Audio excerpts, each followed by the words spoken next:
Good evening and welcome to this special pre-concert feature. My name is Clint Barrick, station manager of Classical 105.7, Lubbock's new radio station for classical music.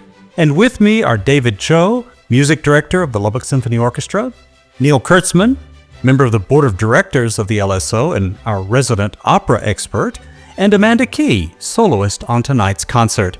David Cho, let me begin with you. What attracted you to Verdi's opera Rigoletto and inspired you to put it in the repertory for this season's concert? Well, thank you, Clint. I think Giuseppe Verdi translates to this very common sounding name.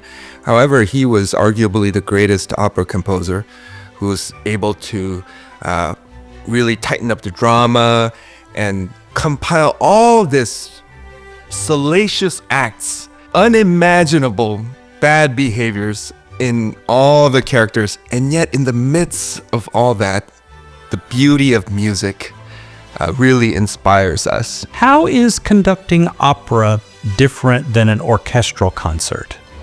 Well, I think Dr. Neil Kurtzman could speak more about this, and he always jokes to me, you know, David, opera conducting is so uniquely challenging because it's always one beat away from a disaster.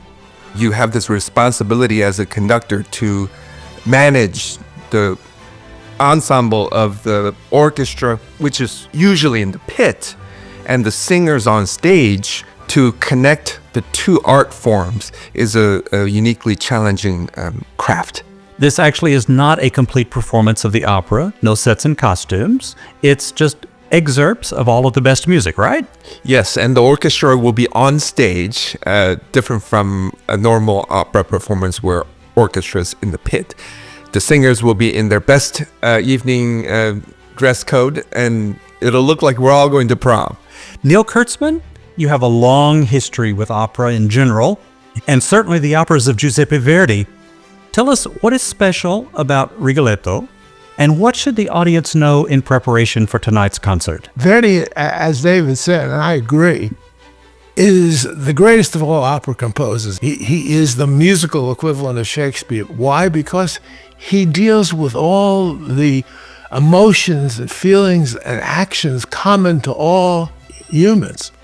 And Rigoletto is a prime example of this. It's his 16th opera. But when he came to Rigoletto, he had come across Victor Hugo's play, The King's Amusement. It depicts the libertine King Francis I of France, and he wanted to set it to music.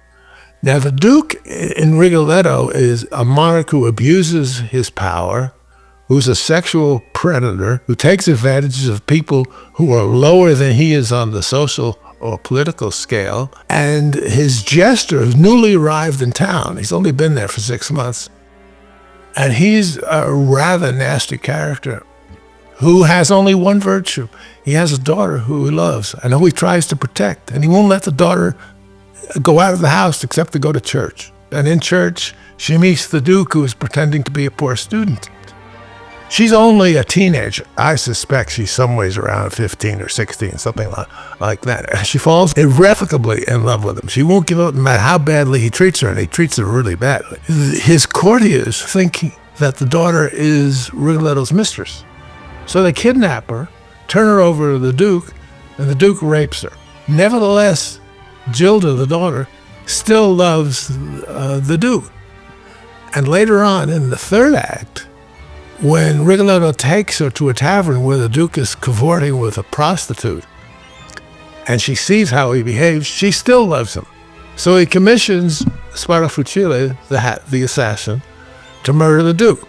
The Duke is so charming, as psychopaths sometimes are until you really get to know them, has charmed the prostitute who is the assassin's a sister, and she begs the assassin to kill somebody else. So he says he'll kill the first person that comes in the tavern if that person comes in before midnight.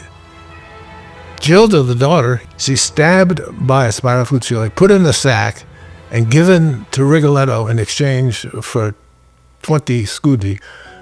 And Rigoletto, thinking he has the Duke in the sack, is overjoyed and is carrying the sack to the river where he's going to throw him in. But then he hears the Duke singing a phrase of La Donna Immobile from the tavern. So he knows he can't possibly have the Duke in the sack. Somebody else is in there. He opens it up, and it's his daughter. And they sing a very beautiful duet, and she dies. And the last word in the opera is La Maledizione, the curse. Nobody ever written an opera like this. There are no heroes in this opera. The musical construction is also different from anything else. And it deals with issues that are still with us today. Overprotective fathers, people who sexually abuse their power. It appeals to a whole set of human emotions, which is what the hallmark of Verdi's art is. He depicts those characteristics, vices, virtues common to all human beings.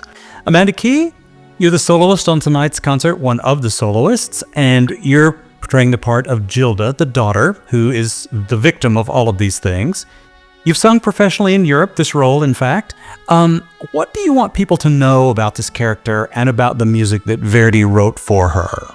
She's a very pure and loyal character. I would argue that she's actually quite brave and even Christ-like for sacrificing herself for the Duke and for forgiving her father for his thirst of blood and his plan of revenge that ultimately led to her death. This is an interesting night in performance for you. The title role character, Rigoletto, is being sung by Gerald Dolter, who was just recently inducted into the Lubbock Walk of Fame. He's the founder of Lubbock Moonlight Musicals and was the former director of the Texas Tech Opera Theater. He's a very significant person for you. Tell us a little bit about your professional relationship with Gerald. Gerald Dolter is my friend and mentor. He is the one who actually inspired me to move to Europe and pursue an opera career all those years ago. So after finishing my master's degree in Amsterdam, I got to sing in 11 different countries. And it's full circle that I'm getting to perform this with my friend and mentor, Gerald Dolter. The importance of being able to perform this well-known opera, Rigoletto, in Lubbock is the fact that we have a great orchestra. The Lubbock Symphony, 78 years young, and they are so well seasoned, and we have the energy of our local graduate students who are probably playing the music of Giuseppe Verdi for the first time. And it takes an army of great musicians to back up the world-class singers we'll have to be able to do justice to Verdi's music. We have several artists performing in the second half in the portion that is devoted to Verdi's opera Rigoletto. You're singing the role of the daughter Gilda. The title role is taken by Gerald Dolter. We have others in the cast as well. Yes, Richard Troxel will be performing the Duke, and we'll have Alison Light. She will actually be performing Maddalena and Giovanna. That's normally played by two different roles, but in this reduced version, it will be played by both roles. And Chris Margroff will be playing Sparafugile. Excellent. I want to thank David Cho, Neil Kurtzman, and Amanda Keys for sharing their insights and experience with us today. I'm Clint Barrick. I hope you enjoy the show.